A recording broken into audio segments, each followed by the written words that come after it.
నమస్తే, నేను మీ రెడ్డి శ్రీనివాస్.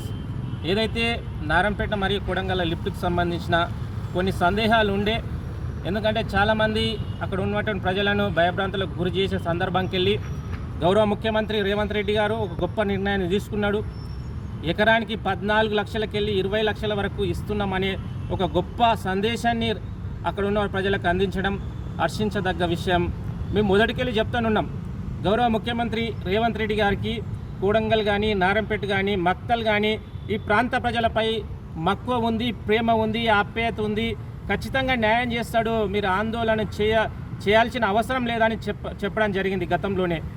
దాన్ని నిజం చేసి గౌరవ ముఖ్యమంత్రి ఒక 2 డేస్ బ్యాక్ వాకిడి శ్రీహరి గారు కావచ్చు, పర్ణిక రెడ్డి గారితో కావచ్చు, ఖచ్చితంగా మన ప్రాంత ప్రజలను మనం ఆదుకుందామనే ఆలోచనతో ఎకరానికి 14 నుండి 20 లక్షలు చేయడం జరిగింది.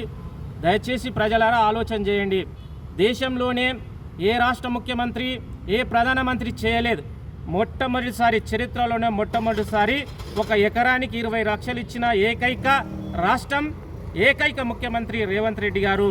అది ముఖ్యంగా మన ప్రాంత ప్రజలపై ఉన్నటువంటి ప్రేమతోని అనేక ఇబ్బందులు ఉన్నాయి, ఇట్లా నిర్ణయాలు తీసుకున్నారు. కాబట్టి ప్రజలంతా ఇప్పటికైనా ఆలోచన చేద్దాం.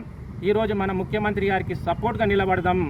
కొడంగల్ కానీ, నారంపేట కానీ, మక్తల్ కానీ ప్రాంత ప్రజలు భవిష్యత్తులో ఖచ్చితంగా తలెత్తుకునే విధంగా ఆ ప్రాంతం అభివృద్ధి చెందుతుంది.